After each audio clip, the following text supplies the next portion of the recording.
So today I have with me my friend Indira, and we're going to talk about some pretty wild and wacky stuff. So first of all, I just want to introduce her to the channel. Hi, thank you for having me. Thank Thank you you. for, yeah, thank you for coming. So we've known each other, what, a couple years? I don't know how long. Uh, Probably about a year I've been texting you. Hmm. Yeah, yeah. And just for anyone watching this, the thing I think about when I think about you is long audio messages, not super long, but these longer audio messages describing your experience with trees. And they're so powerful. Like I think I even asked you once, can I just put this in a video or something? I mean, they're just such beautiful descriptions because they're so intimate and so merged and just describing your experience of wonder. But it's really fascinating that it was so related to trees for you. But anyway, maybe you can tell us about that. I started reading your book in last year, 22 in August, and there was a lot of, as you would say, transmissional moments while reading it. Um, what I got, there was one section about staring at at certain colors and then at your hand, and I was practicing that for a while and I let it go, and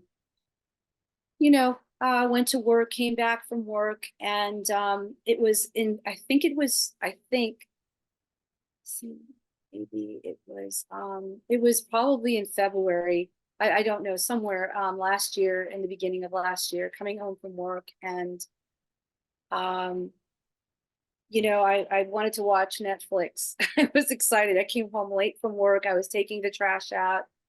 And as I was taking the trash out, like I've seen these trees before. I mean, I've seen them there for 16 years since I've been here. And I've always had an affinity uh for nature, always. But even I'll even share sometime today what happened today too. But I was walking outside to take the trash out. And then as I was walking in, I noticed these two big trees, and they were huge. I mean, I mean, they just looked huge, and uh, they looked different. It wasn't a tree anymore. It just looked like a big, huge object. And I was just staring at it and staring, and I couldn't get my gaze off of it. And I remember feeling a little frightened because I didn't know what this was. I was just, because I felt like it was like, it felt like the trees were going like this, like really wide. And I felt like I was going in it, even though that's not true.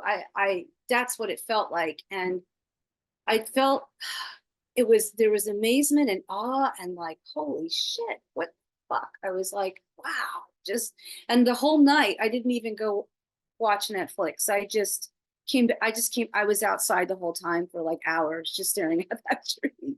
It was just so immediate. So, and then the same thing happened today. I went to the park, and well, what I've noticed lately now, a lot more now, is that everything is just full on colors and shapes, from the couches, from the walls to, and today walking in the park, it just hasn't got, I don't think it'll go away. I don't know, but it's kind of fun. Um, but it's like, it's just if I'm, when there's walking, and then the ground looks expanded, and then all of a sudden, wherever the head looked, it was like right there. Or the head would move this way and it was right there. The houses look like, they look fatter. They just look fatter. And the colors were just huge. I mean, just huge. And today I was thinking, a long time, many years ago, I did acid. A long time ago, had an acid trip.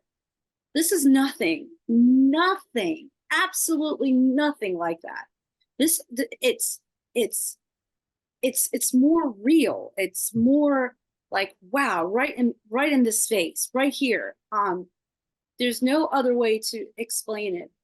And then today it happened. I was just looking at the tree, just one tree, and there were clouds moving. It's almost like the first time I'm really seeing, do you know, like I Yeah. saw clouds before, but as the clouds were moving in the trees, I felt like it was like I was going inside. It was weird. Another strange, felt like a trip, but Mhm. it was a natural trip.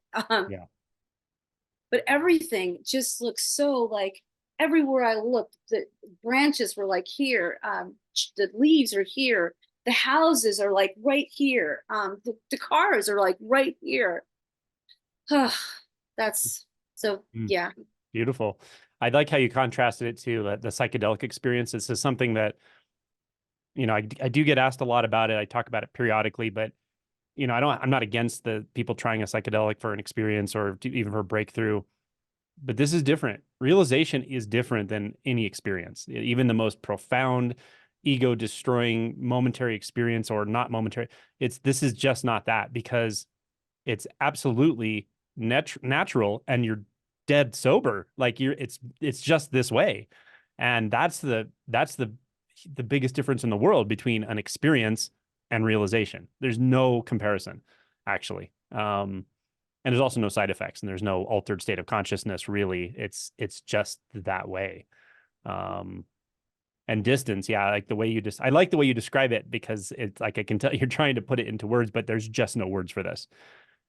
How can something be like distance and zero distance simultaneously? How can you have the intimacy of a house or a tree in the same way you feel your sense of being? Like, it's that clear, yes, and so lovely. Yeah, and today there was the body just was expressing emotion again. There were just tears, just it was just so beautiful. Just Yeah. words really can't, like there's emotion coming up because I've never, this is different, Mm. so different. And I can remember hearing people talk about near death experiences. And I remember a time when there was a wanting to, I was interested in that. And they would talk about vivid colors. And it just came to my mind while I was walking that maybe this is what they're talking. I don't know. I really don't know. It's a mystery, but it's just, it's beautiful. Mm. It's just so beautiful. And it's continuous. It's, Yeah. Can you talk about emotion as far as how that was with you in this process? Did you go through intense emotions, heavy emotions? Did you go through resistance patterns, and how did that unfold for you? are you talking about as far as with the trees or just in general? No, just in general, like since this whole whatever this is got rolling for you. Yeah, so there was in the last 2 months, there was a lot of I was doing a lot of inquiry, and noticing that there is just no I in here. There's no Indira character or even self. There's nothing really. Just was so what became apparent after that was um, looking, seeing, smelling, hearing, tasting, thoughts appearing and disappearing. Um, Lots of thoughts coming up, but recognizing that they are claiming a control, claiming like an identity, just coming up. It's just appearing of that. As far as emotions, yes, yes. I don't remember. I think it was 5 days ago. I'm not quite sure, but I can remember feeling very uncomfortable, and there were emotions that were coming up. And this has been the practice still now.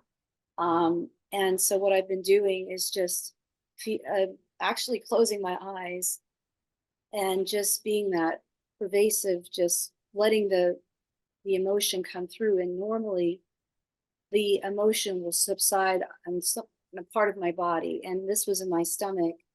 So I place attention on that, And while I'm doing that, the feeling is coming up.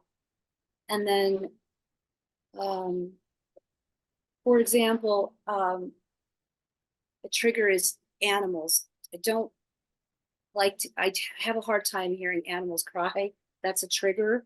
So the other day I did a little inquiry with that, and went inside and felt the fear. It was in my stomach, and it was kind of like a childlike fear, because it was like I was asking the fear, well, what is it that you want to say? And then the fear would say, it was just almost like reparenting. And it was like, I don't want Smokey to feel bad. I don't want him to be sick. I don't want him to be sad. And it was like, wow, like there was so much innocence in that. Even in attack thoughts, sometimes I'll have attack imaginary thoughts about someone, and sitting with that. There was a time when I would see the thought and then become engaged in it and become it. This time it's more like the thoughts appear and I'm recognizing them as like a memory of someone from the past, or resentment from a past that came up, and recognizing, and it's bringing up thoughts, thoughts are just, it could be audible, it could be a memory, it could be a thought of something that we had done in the past, seemingly past. And so I'm seeing that it's just trying to protect me. It's innocent. And so when going in and asking, what does it want to say? It's saying, usually there's like narratives, but then the last thing it'll always say is, I want you to feel better. I want you to feel better. I want you to feel good. And that's new. Like, wow. Do you know, like,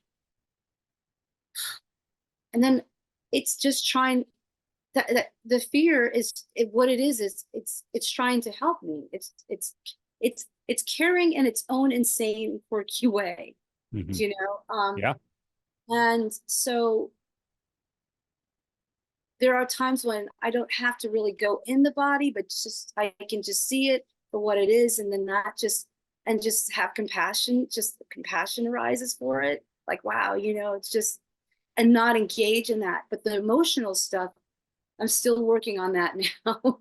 When that stuff comes up, and it's so raw. And like I'm all over the place, but I'll go back to the dog. While I was sitting with that, and I I felt the fear, there were tears that came out, and just allowing that to go. And I'm seeing that it's the body's way of, it just wants to be expressed, and it wants to be seen by this.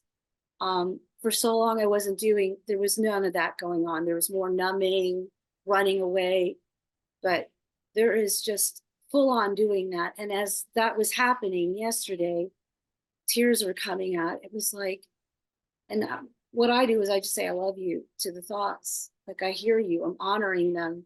It's okay. It's almost like talking to a child. Like, all of these thoughts are just, they're trying to protect. Yeah. And when looking behind it, there's really nothing.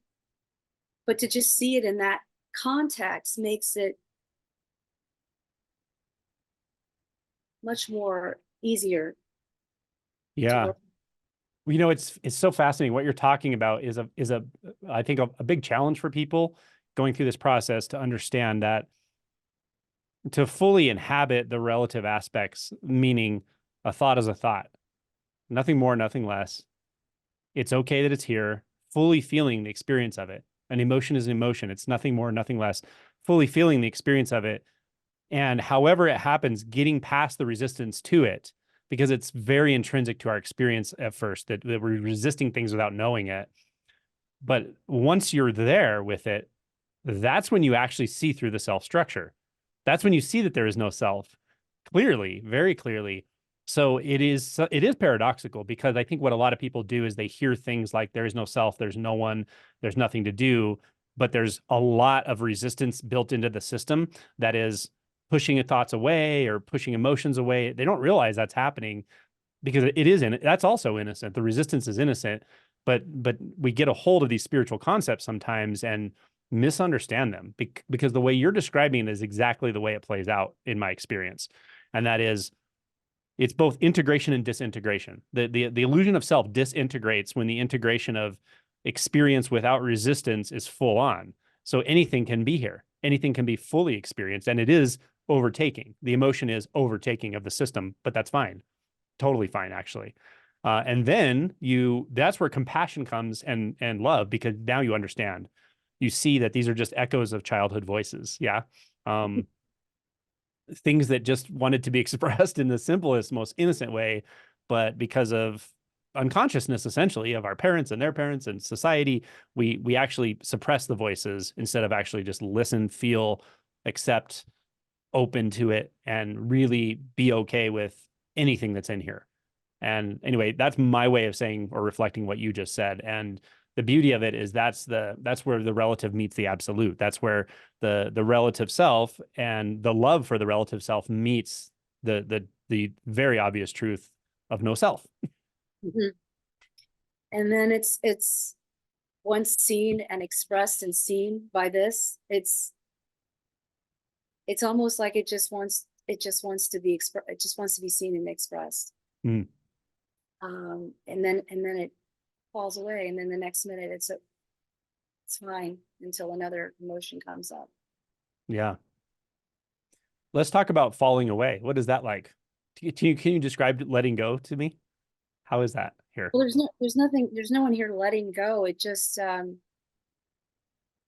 after that happened, there was like, I would call it a little emotional hangover. For about an hour, for about a while, not too long, but just maybe, I don't know, not an hour, 15 minutes. And and all of a sudden it passed. It's just, I can't explain it. It just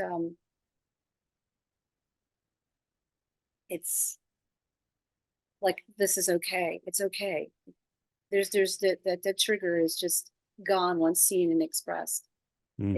There's not that that constrictingness. I think the contraction is because for so long not allowing it to come up and be expressed. There was so much fear and just so much. There was the identity, the character of Indira was just so afraid to look at that, or she would just become it or start agreeing with it instead of looking at it from this context right now. It's quite different, I would say. Yeah. Yeah. Yeah, it's interesting what you're describing with the character trying to either accept or release or let go. The character trying to solve the problem of itself really just sort of perpetuates the illusion of a problem in the first place. Mhm. And it's hard to say what this other perspective is you're talking about, but it's also always here, and it's always here for everyone. It's just this, so simple. I think we just overlook it because it's so simple, maybe.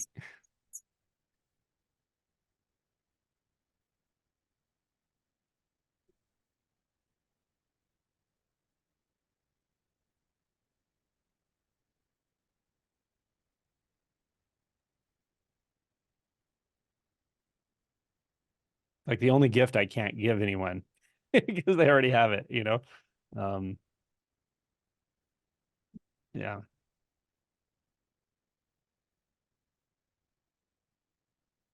Yeah, and I remember texting you, and I remember saying, what if everybody has this? What if everybody's really awake? Because something inside knew this, you know.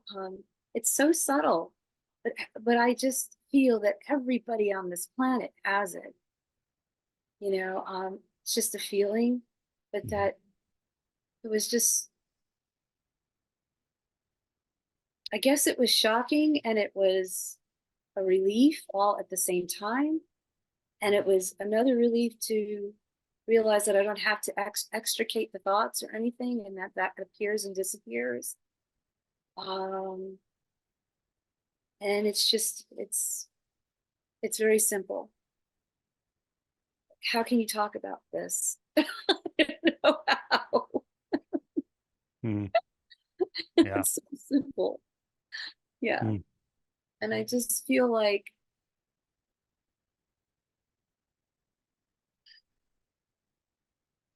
at work, I'm around a lot of people. And there was a time when I guess the Indira character, she just didn't want to be around people, and she had these whatever just judgments. And now it's I'm just fully alert, go to work, and it it doesn't it's just not a bother. It's okay. I Mhm. use that word a lot. It's okay. It's Yeah. okay. And does frustration happen sometimes when this body is tired? Yes, frustration happens. Anger happens. Even at work, it comes up, but it's seen through very quickly, and it's okay. There's Mm. like there's like an acceptance of it. It's okay. It's like, oh, I can relax. Mm. It's like in that sense, there's nothing that needs to be done. Thoughts will come up and say, well, you got to do this and da da da da, but do. It's like, okay. But that doesn't mean that there needs to follow. There needs it's just doing what it does. Mm. Yeah. Yeah. The thing about it, nothing needing to be done is so true, and also can be challenging to relate what that means or the implications. But the beauty of it is when you see that there's really nothing you have to do, nothing you have to fix, nothing you have to live up to, nothing you have to prove to yourself or anyone else, nothing you have to solve or discover. Um, it really frees up so much, I don't know, attention or energy perhaps. And then it's like you're ready for anything then, because it's just a mystery in front of your face. And it's a rather wonderful mystery. And some of it's painful and some of it's pleasurable, but those are just relative experiences. They don't actually mean anything. They're just, yeah. Yes, there's planning to work. There's planning to be at, the terminal at a certain time. All that happens. That still happens. Like I'll give you an example. Just today was a great example. Like there's thoughts that come up. I call them rehearsing thoughts, because there was kind of nervousness before coming here, and there were thoughts of, well, you can do this and say that, and I was in the park and I was just watching, just being aware of the thoughts, and there was a time when I would have been like, okay, like there was an agreement with it, but it Mm. was more like just they're just claiming that there's something that this body needs to do. That's all it's doing, and then it's back to this, Mm. just this, and there's like a trust. There's like a knowing that just knew that, or just felt like that there was no need to pay attention to those thoughts, but just to be here right now. I was in the park, and it will just unfold as it's supposed to, without the urgency of agreeing with those thoughts. Mm. Does that make sense? Oh, Makes totally. okay. Yeah, yeah. What you're describing to me, I could say it in it's exactly right. It's exactly my experience. I might say it in a slightly different way. It's like in contrast, maybe to how it would be perceived when there's a strong identity. Um, Everything happens right here in this fully. It's not enclosed, but this moment is everything. It's already right happening here. So even a thought about planning, it doesn't get any traction really. You can see it as a planning thought, or you can see it as even a worry thought or something, but there's nothing reacting to it. It doesn't get traction. It's not believed in by anything. It's just, so then it's seen in total innocence. There's no other moment it's pointing to. There's just this evolving, endless, timeless, who knows what this is. And it's going to do exactly what it does. And it's just fine. Whatever, this is just fine the way it is. And a thought about the future is actually not about anything. It's not actually pointing to anything. It's like you said, it's just a concern for you, and you can even feel that. It's just wanting to help you or make you feel better, but it's looking from a very, very limited perspective about this. This isn't a perspective. This is beyond all perspectives. And so it can't really know that, so to speak, but it's doing its best. I like the way you said it, limited perspective. Yes. There was so much, part of the relief is just, there was so much energy that the body was doing to try to find and to try to get and to try to figure out and to see and, and what is this enlightenment and all of this. And now that that's, it's kind of it's relaxed. There is, it's like I had shared with you before, it's not about who I am, it's about what I'm not. And when I sit with that, then there's just this. Then the attention is right here, right here, just in this. There is so much, this body is just was so used to putting so much attention outside and so much attention to thoughts that there was no, like, I had no clue that it was. So the attention came back to this, like to, how do I say it? So now, I mean, there are thoughts that appear and disappear, but there's more at the forefront. Emptiness, beingness. Yeah. Yeah. Yeah. And I like to talk about it in a funny way because it doesn't have any qualities. But I'd say things like, if it had a quality, kind of what I was referencing before, letting go might be a quality. It's not something you do. It's not an activity, but nothing is held here. Nothing is accumulating. There's no weight to anything. And so everything can just be, there's nothing holding. And that non-holding is it's so releasing in contrast to the illusion of the mind saying, I'm holding on to me. I'm holding on to my agendas. I'm holding on to what I need. I need to protect myself. I need this and that. And so much holding, but holding itself becomes becomes revealed to be an illusion. So nothing can be held. And there's such a lightness to that. It's beyond lightness. And it is okay. Everything couldn't be other than okay. Mm.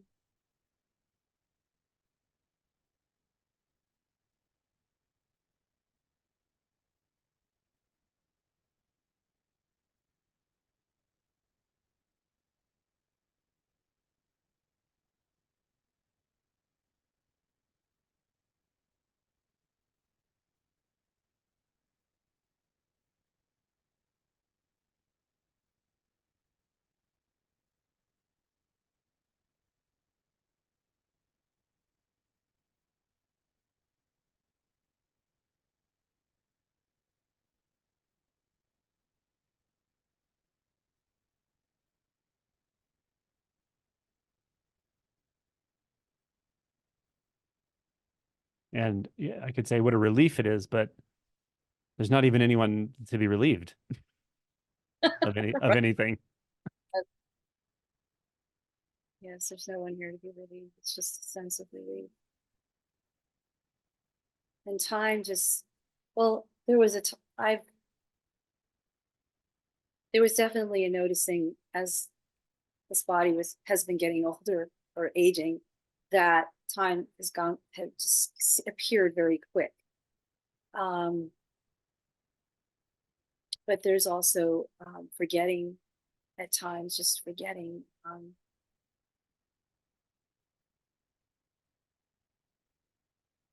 don't know, just I tend to be forgetting doing something at one moment and then just, I don't know, then the next minute forgetting. I don't know if that's common or not, but that seems to be, it's okay, just different, quite different. Yeah. Um, I think the experience of memory changes tremendously, in my experience. And sometimes there are practical adjustments, like setting alarms for things can be really helpful, because I could sit in a day, I could just sit down and 6 hours later, like nothing really ever happened, but it was the most amazing nothing that ever happened. But I don't care about a relative world, and it's like, so sometimes setting alarms if you have something to do later in the day, and those things do become a little bit helpful as things adjust. But it's tied into memory, the way memory, like I do have a memory, but I don't know, it's I find it to be much more practical and situational, meaning there's not a bunch of memories about things that don't matter. That like when I need to remember something for practical reasons, I tend to do pretty good at remembering it. But often someone will say, "Hey, do you remember when this happened and we talked about that?" And I'm like, I literally have no reference to anything. Like I don't know where to even look for that, and I'm like, no. And they're like, come on, you remember. I'm like, no. Other times the memory will just come, and if it's there, I remember it. But it's not like there's someone on a timeline that can like look through a timeline and go, that memory, that memory, that memory. It doesn't really work that way. They just pop, like something comes or it's not coming. It's like a tree is there or it's not. A sensation is there or it's not. A color is there or it's not. And it's just popping in and out of existence. And there's this feeling of not caring but caring. Like I remember a while back when I was reading A Course in Miracles, there's a section in there that says forgive the no, it says there's no one to forgive. Mm. And like, I totally get that, because when all of this seemingly happened, it was always it's hard, when it seemingly happened. I can remember maybe about a month before, having a fallout with someone, and just having a fallout with that person. And then, like I said, when this happened, I ended up going to a place and seeing this individual. And it was like, I remember a friend came up to me because she knew what happened and said, so and so is here. I said, it's okay. It's like, so okay. Like there wasn't any resentment or there was no grievances here at that time and space. And it was like almost like amnesia. It was like I was seeing her for the first time. Mm. And I just hugged her and kissed her and said, hey. So it's kind of like, I don't know, That's beautiful. it's just a story. That's Mm. another thing, stories. Mm. Seeing them as just stories. Mm. Yeah. Yeah, it reminds me of a story. I did an interview with a friend not too long ago, and the editing is ongoing, so it hasn't released yet. But part of the story was so funny. He was pretty much a gangster. Like that's how he was in his younger life, and lived in like sort of a pretty rough neighborhood and stuff. But he was a gangster, and he went out of the country for a period of time and had this massive awakening, massive heart opening awakening. And when he came back, he said it was obviously challenging to integrate in certain ways because he just wasn't in that life anymore, but no one could understand that. But he said even people who like he get kind of a vendetta for, he was like after them and they knew it, they would see him on the street and be terrified. And he'd be like, no, no, man, it's cool. I love you. And he'd hug them and they'd be like, what, wait, what? What's going on? Like they thought it was some kind of, whatever. Um, but I know exactly what you mean by that, where you can let go of everything, so readily because it only accumulates in thought. Only, nothing really accumulates, but only a thought could even make it seem as if it does, as if something is held or something becomes solid, or there's someone here that's solid, or there's someone there that's solid. None of that's true. And everything is dynamic. And appearances are profoundly mysterious. The appearance of a person, the appearance of a tree, the appearance of a breath. Endlessly fascinating. Yeah. When we have a vendetta or we have a grudge or we have a history with someone, it's not that person we have a history with. It's our own mind. It's the expectations themselves. Yes, expectations and stories that were held on for such a long time, or beliefs in this mind. And it'd be interesting to see how this unfolds in the next year or so. Yeah. But yeah, um, but yeah. You have such a great way of expressing this, and it's just it's hard to talk about unless I'm asked a question or something. But I can remember a time I was very much involved in the 12-step program for like 21 years, and it was easy to get up and talk about that. But I don't know. It's I think you're doing great. I know yeah, it doesn't feel like you're coming, but it's not the yeah. words, you're using. It's the pace, the cadence, the silence. Like it's transmitting powerfully to me, very obviously. So, I mean, people are going to get a lot out of this conversation. Yeah.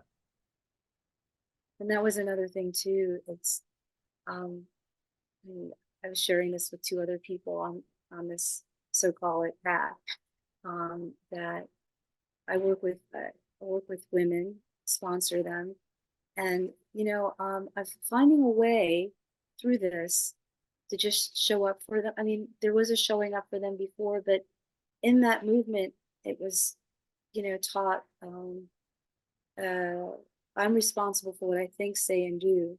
There was such a strong belief in that in here, and that's dropped. And so, but that's okay. Like it's okay. And so, I was sharing that I showed up. Just the body wanted to go to the meeting and just show up, and I went, and I wasn't going to get anymore. I wasn't trying to get anything because there was a habitual habit of going every to get serenity, to get peace, to feel better. What I realized is that was chasing a Mhm. feeling.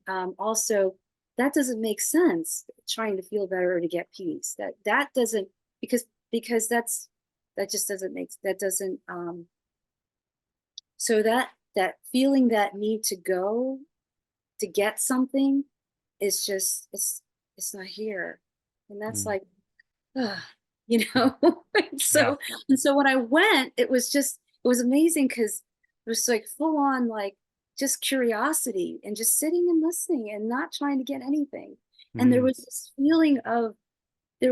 feeling of openness. There's this feeling of safety. There's this feeling of no lack, um, wholeness. So for a long time, there was going with this lie that there was a lack and that there was no wholeness and safe. That the identity, there was a part of me that didn't feel like that. So I felt like I had to do something to get that. And now it's like I go, and it's it's such a gift. It's just Mm. it's such a gift. I don't go if I don't feel like it. If I don't want to, I don't. If this body wants to go, it goes. And Mhm. but there's no one trying to get anything. It's just curiosity. Yeah. Yeah, I think the way you said that is so important, to get across, I think, because we can talk about lofty spiritual concepts, or they're not lofty, but we can talk about precise spiritual things like identity and self and ego and mechanisms of mind and clinging and all of this stuff. And it has its place, perhaps, and even inquiry.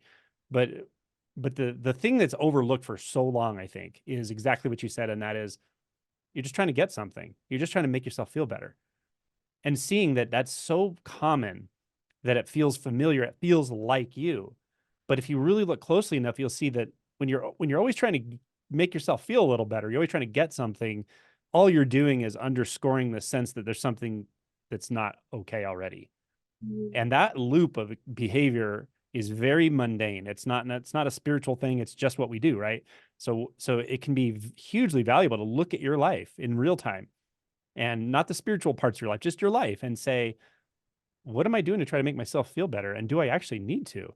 Is it whatever it is, meditating, listening to music, going to talk to a friend? Like, what are you doing and why?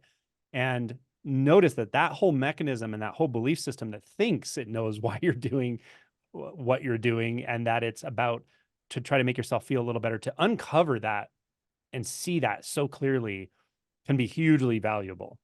Because if you see through that, you realize you actually don't have to make yourself feel better at all. There's no reason for it. There's nothing that needs to feel better, but you have to see it clearly to know that, you know? Yeah. Well said. That was beautiful. Yeah, all those times of chasing and chasing and not feeling and feeling. And yeah. You know, an addiction is a sort of really heightened version of that, right? It's a very, very heightened version of seeking, you know, where the stakes are high, the hit of experience is high, it's magnified through a substance, right? But the mechanism underneath is the same, right? You can get out of addictions that are directly harmful to you in your life, but don't necessarily see that subtler addiction underneath all of it that's always trying to make you feel better, right? I think Paul Hederman has a great way of saying it, and he was also in the recovery community for many, many years. He's a non-duality. He's online and stuff. He's real fun. But he said, you know, he used to do very heavy drugs many, many years ago. And he said, but the addiction to self was nothing compared to that addiction. The addiction to self is the addiction of all addictions. And it has this very similar mechanism. It's familiar, that it hides because it feels like me. I feel like I feel like I'm in lack without even noticing it. That's identity, but it's also an illusion if you were willing to look closely enough and feel uncomfortable a little bit, you know, by not reacting. That's the identification. When I look at the experiences that had happened here, I mean, that's just, you know, that's so when feelings come up now, instead of running from it, there's a practicing of sitting with it. There's a sense of resistance that comes up, but there's more of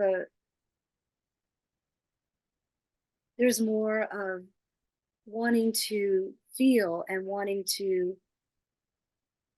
there's just more wanting to feel. There's just this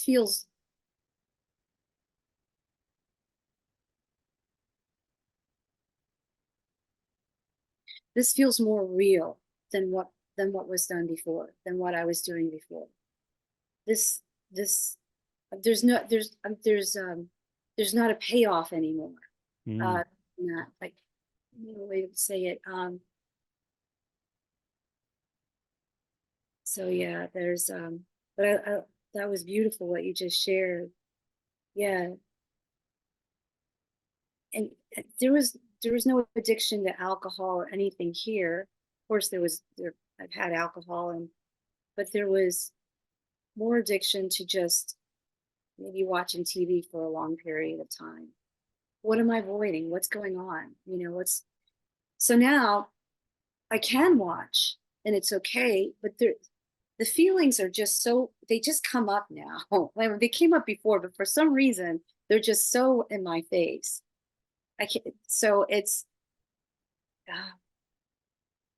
they're so here, and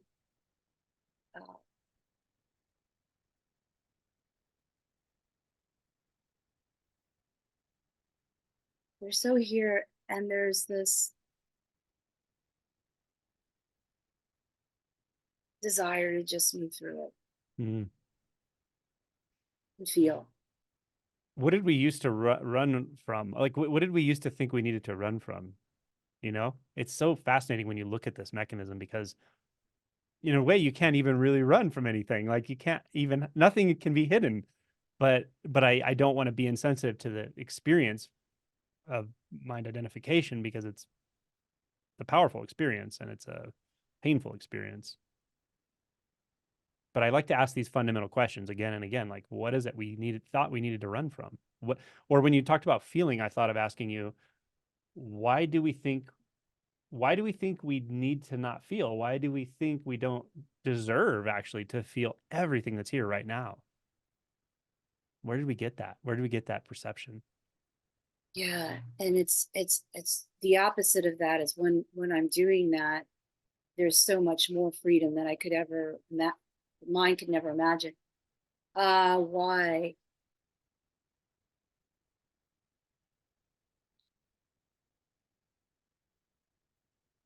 there is just such an addiction. This body had such an addiction to just looking looking away from this. Anything but looking from this. It's just, there's just be busy, do things, just anything to not recognize this.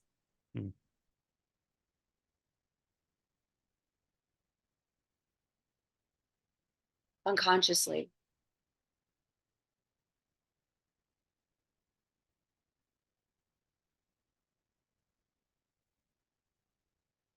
Yeah, it's almost like a shell game we play with ourselves, where it's like we're almost trying to hide the truth of ourselves from ourselves. But the only way to do that, because nothing can actually be hidden, is just constant movement, frantic movement, distraction, busyness. And as you said, looking seemingly outward, but something breaks at some point where you realize there's no outward to look. there's nowhere you can look that's not right here, and that's so beautiful, you know. Like this. I don't know how it's this.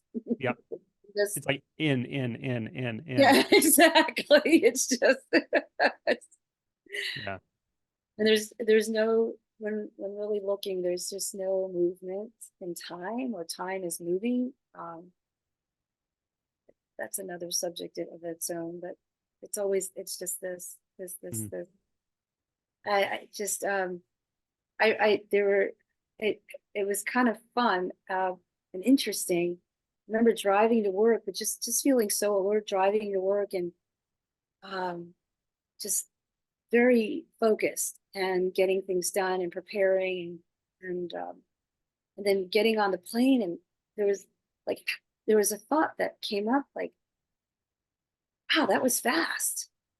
How did I get here so fast? It was a thought, though, right? It was just like, it just seems like it just, did I just drop, was I really, and I think that's kind of like dropping, like the whole narrative of how do we put this into words, Angela?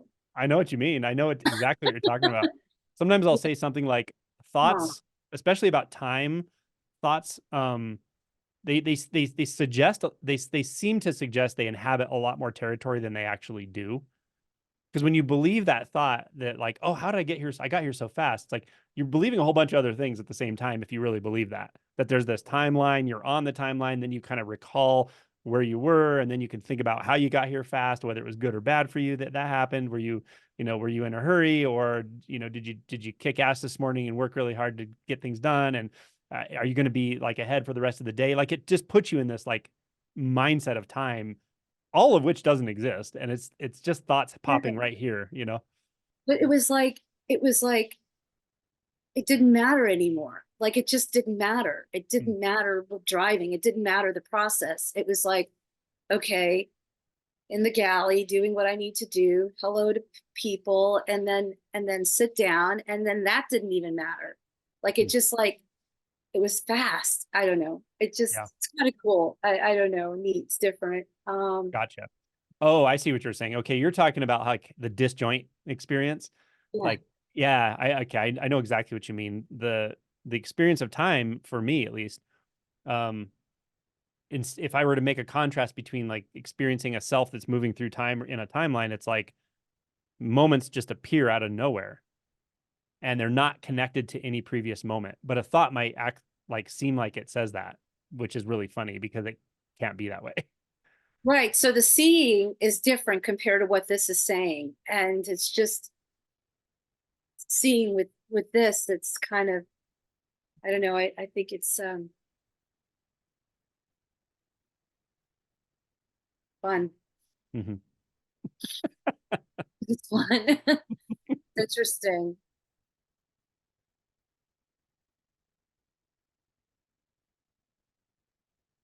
And there's no burden of time. There's nothing that needs to be accomplished in a period of time, because periods of time don't exist. So even if you wanted to put yourself in a time pressure, and it's just, you can't believe in it. It doesn't exist. There's no timeline. There's no continuity. It's just right. This. I think that's what but you eloquently shared it so well. It just felt like, it didn't matter. Like, mm-hmm. 5 minutes before didn't matter. It's just, it's right now. It doesn't Mm. matter anymore what Mm. happened. It's no, there's no relevance. There's no irrelevance to it. There's no, it doesn't matter right now. Mm. Okay. It's, yeah. Mm.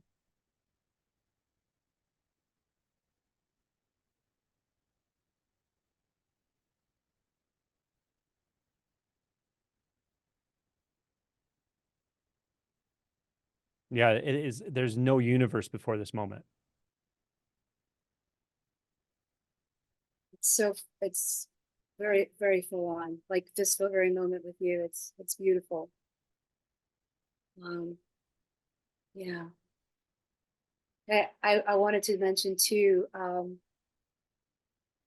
Violet, watching her for the first time last year, couldn't understand what those tears were after seeing her. And it was because I was seeing, when I say myself, I'm not saying my face in her. I was seeing her love was emanating, and I could, it was very healing. I've never had that experience where she just looked at the snow and I just started crying, like Mm. just bawling, and it was like, that's it. Like I just felt like this love, and it was always here, but it felt fleeting at the time. And I get it. Mm. Mm. Mm.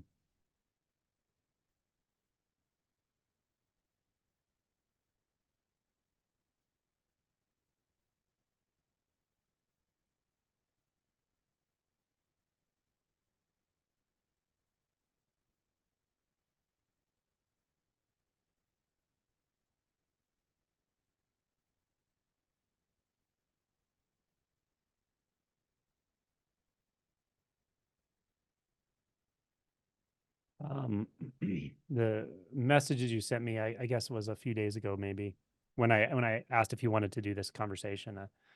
I think you started by saying you said enlightenment, awakening. Like I don't actually know anything about what these words mean. I don't know what that means, and I don't care. It doesn't mean anything. Um, that was I mean, everything's timing. Like you could say anything at a certain time and it means something and something different. And but the way you said it, when you said it, knowing you and what I know about you, and it was so powerful. And I just like I could feel that everything had just fallen. And yeah. There's, there, I-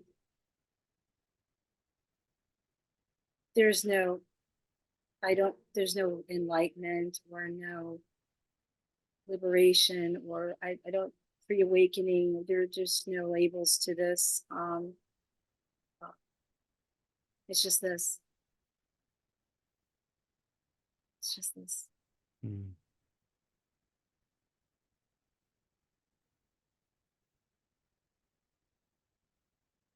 Yeah,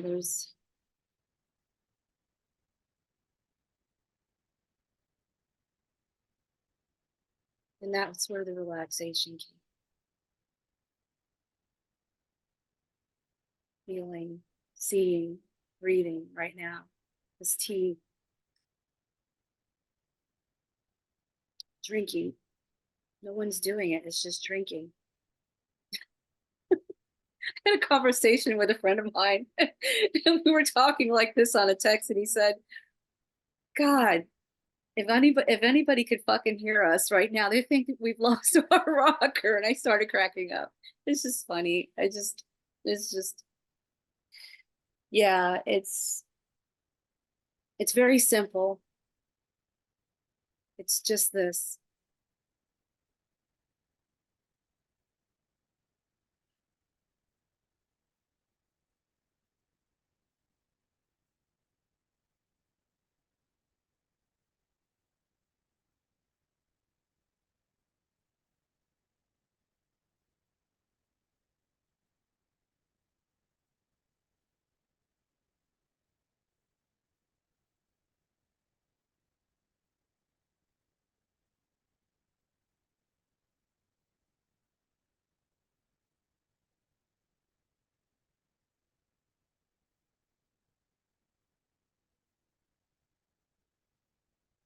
animals are so, they're so full on. They're just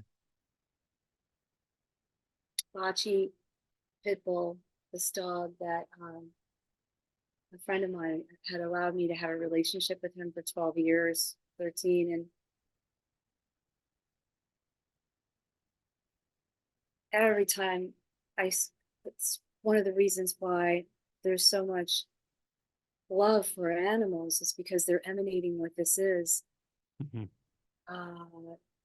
They could, if I stepped on his tail a couple of times, ouch, it was like, sorry, but he just comes back. There's just total it's done. Like there's no, dogs don't think, well,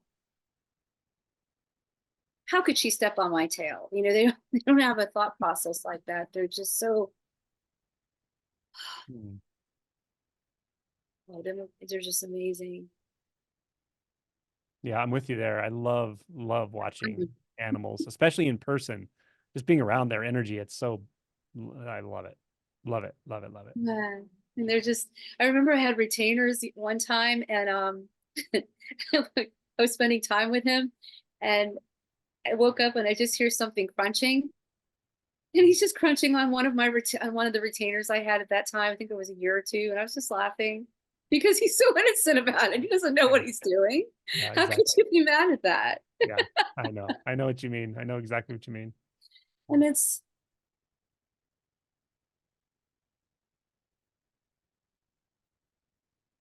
and I remember saying, I want what you got, Bachi. I want that. And now it's like it was mirroring back to me all this time that I've always had this. Mm. Everyone has this. Yeah. Yeah. And people will watch this and they're going to want what you have.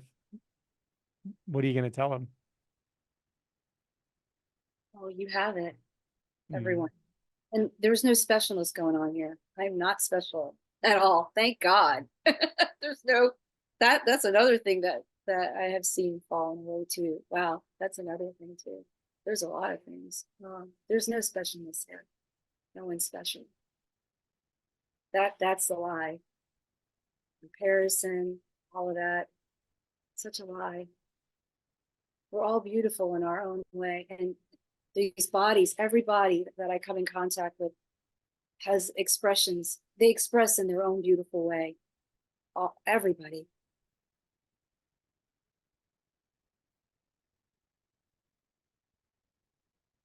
Yeah. The specialness thing is an interesting one as well, because I pick it up. It's something that I think that people don't necessarily overtly talk about, but it's sort of built into the seeking of like this sense of not being special or never feeling special enough. Um, really coming from a paradigm you've already learned, but then trying to seek the feeling of being special somehow, and it's so fleeting if you do get it. And it's only in the relative if you get it from another apparent self, and it's totally transactional and it's so false and it's such a distraction. But you don't really want to be special. You don't want to chase specialness because that just makes you feel not special, which makes you feel like separate from everything. Um, whether you feel special or not special doesn't actually matter. It's a losing game. Just see where it is that is just inhabited fully, where there's nothing special or not special. There's no distinction made here. So you could say nothing is special, or you could just say everything is sort of infinitely significant, and it's also completely fleeting. And that's the beauty of and the heartbreak as you enter this space of realizing like the letting go is always, always, always, and that just makes everything so precious. That's beautiful. There was this impending loneliness that was happening here for a long time. There was a relationship, and I realized, well, it wasn't in that. It wasn't in relationships. Like it just wasn't in there. I knew something inside of me. There was just not in relationships. Um, and because there was still the specialness going on in relationships that was going on in here as well, even though I had, even though the person um, had many years of shadow work and working on childhood issues and all of that, there was still specialness happening. one scene, one scene, um, one scene, right? There's just no impending loneliness right now. I'm single, but there's no needing or wanting or caring, or it's just everything is right. I have everything I need and want right here, right now. No relationship is going to make this better. There may be an asset, but there's just that impending loneliness of seeking is just has dropped. Mm. It's lovely. Yeah, I think that impending loneliness too is interesting because it what it does, I think, or from my experiences, it changes polarity. So if you're in a relationship, it functions in one way, but it's still a clinging experience. When you're out of relationship, it functions in a different way. It's trying to cling to something that's not there. It's like trying to find the next thing to make you feel special, or the next person or relationship. But it's a very clingy thing. And for me, this was a handful of years ago, but I remember it just dawned on me in a very different way. It's like I never really wanted to find that perfect person or that special person. That's what I thought I wanted. What I really wanted was to be free of the fear of not having it. That's what I wanted. And to be free of the fear of not having validation, love, all of that. When you see you're actually been functioning out of fear and to drop that, that's a whole different ballgame. And then it's like, oh my God, sure, there could be a relationship. Wouldn't that be nice? But guess what? I don't care at all because this is also very nice. um, Very, you know, very well said. Very well said. Mm, very well said. Nothing and to the, add to that. yeah, and the loneliness is a barrier. If you're afraid to experience it, that, and loneliness is a deeply rooted fear for us, and it makes sense that it is, behaviorally or evolutionarily or whatever. But you can traverse it. You can feel it, feel into it. Let it show you what it is. Let it take you to its depths. That fear of loneliness, and it's a gold mine if you're willing to just go through that. Don't run from it.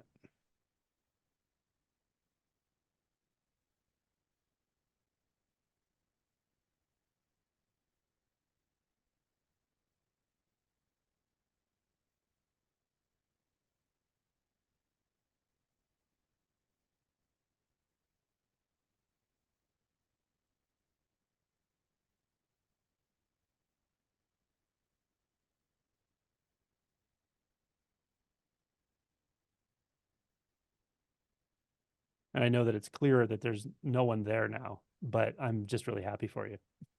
Oh, I just have to say that. thank you Mm, for your support, of course, yeah. which has been very helpful. Mm.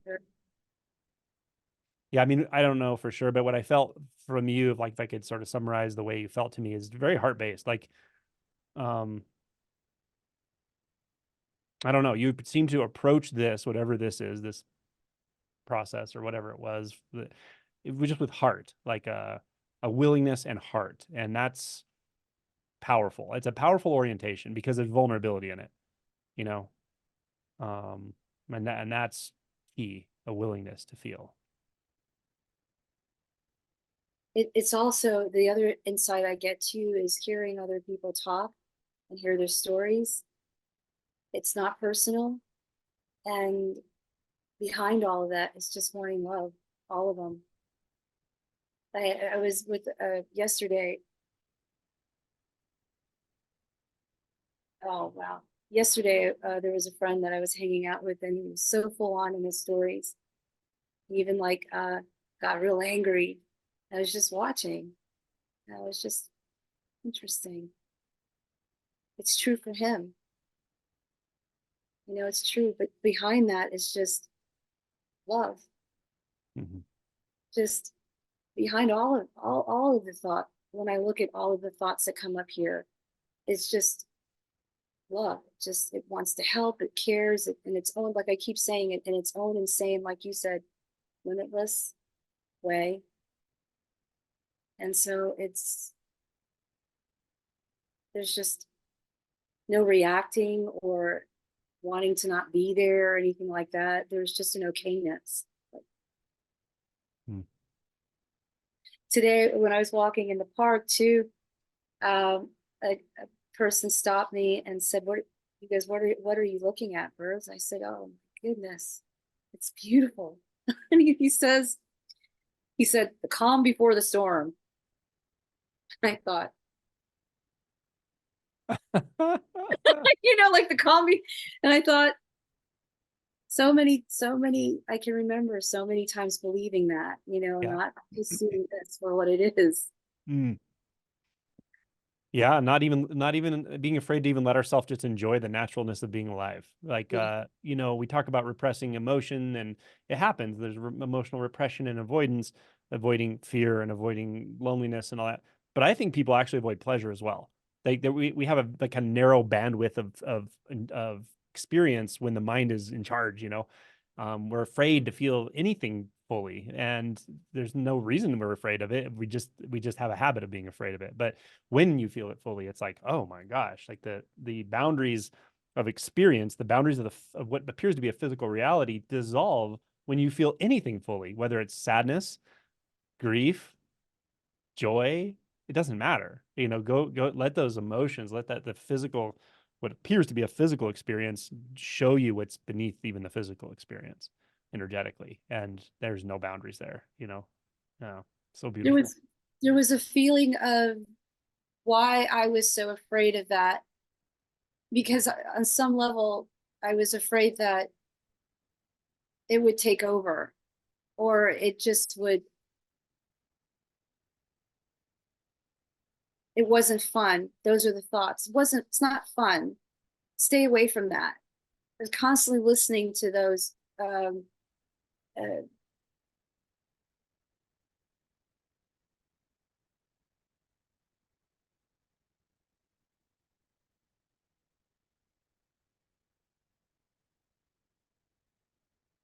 the resistance. The resistance. There was so much resistance to feel. It was just, but there's really nothing to be afraid of. There's nothing to be afraid of. But there was, the mind would make it more than what it was, and then I would believe it, and then become it, and then just and listen to it. There would be identity. At least that's the way I'm looking at it. It would be saying what it's saying, and then there would just be a following, and there would be just an ignoring of this, and which is this. Oh, and now it's just seeing it, and then just feeling. Mm-hmm. Yeah. Yeah.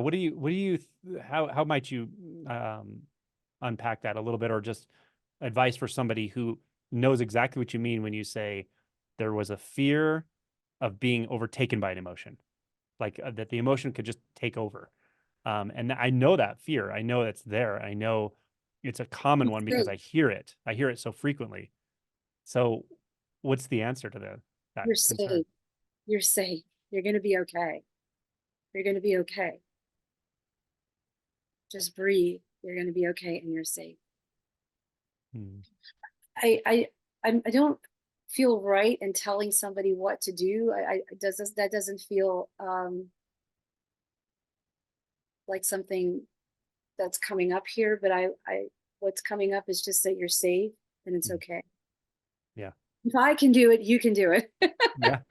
That's It's just, yeah, that's more than enough. You don't have to tell. I mean, with emotions, it's not about what you do. It's not about a technique, yeah. but it's a powerful message for someone who can see how this expresses for you now, to hear that it's actually safe. It is safe. Of course it is. It's safe. You won't feel safe maybe, and you may have a lot of thoughts that say it's not safe, but those are thoughts. Feel, let the emotion overtake. Let it be in the body. Let it have the body. Let it have the space of experience, of attention. See what happens. It turns out it's rather safe. Very safe. And it's Just, also where you've always wanted to go, actually, which is that can be really surprising. yeah, yeah, yeah. That was surprising. Um, but it's safe. Hmm. And it's just, you know, and practicing it. And I can't even remember what the emotions were now, but it doesn't have any legs after that. And that specific trigger, the legs are just gone. That's the way I look at it. There's just no legs. There's, I guess, sticking. I call it legs. You know, it's just, and it's okay to be angry. I mean, anger comes up here, sad. You know, even envy may have had come up about 2 months ago, and I worked through that as well. That was interesting. Yeah, yeah, Hmm. yeah. Yeah. Yeah. It's there, it doesn't get legs, it doesn't get traction. It doesn't push or pull anyone around. There's no one to push or pull around. There's just the experience. You know? Uh so nice when everything could just be what it is. Yeah, yeah, yeah. Mm, Hmm.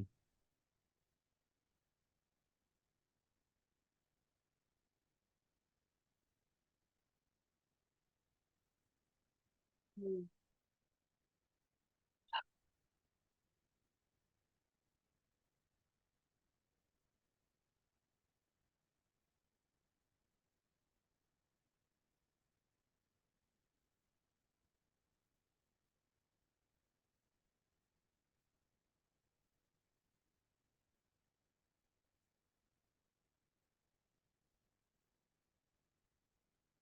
This is pure freedom. It's freedom. Nowhere to go, nowhere to get. It's right here.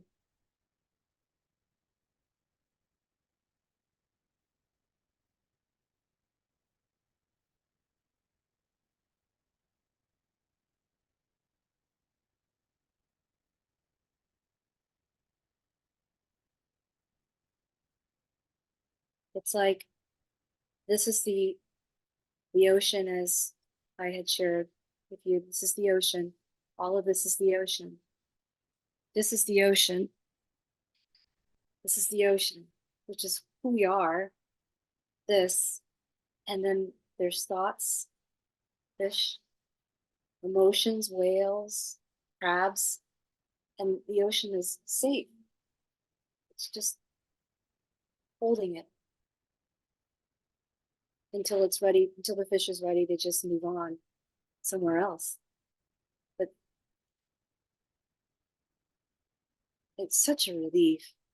It's just such a relief to not feel like I had such a misconception of what this mind was telling me.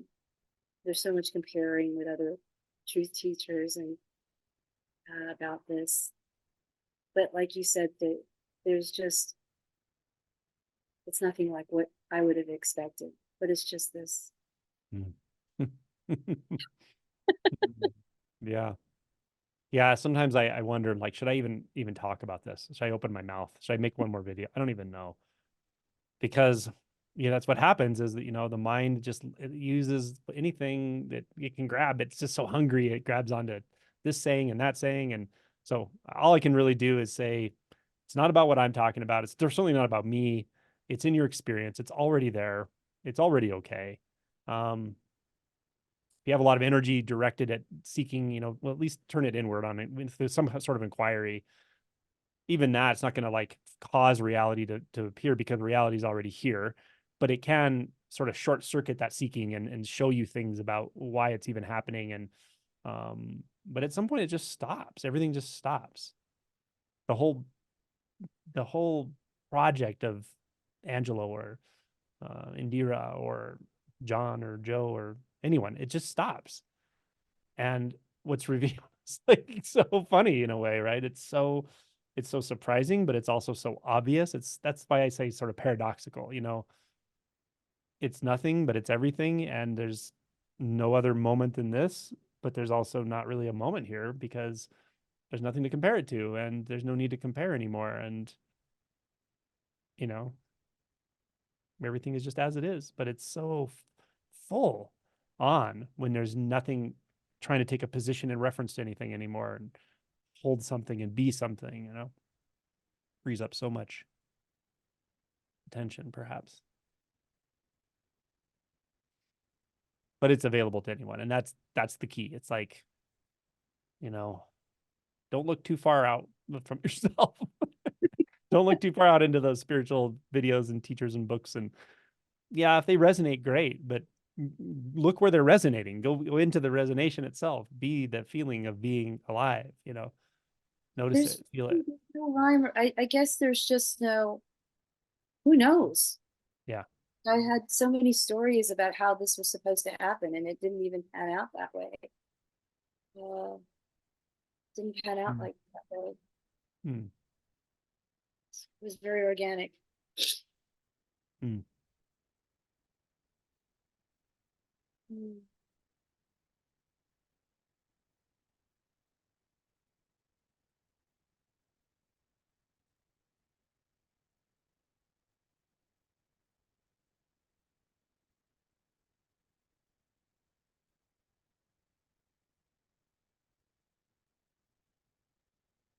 Well, it's been a very organic conversation, very peaceful, enjoyable, meaningless.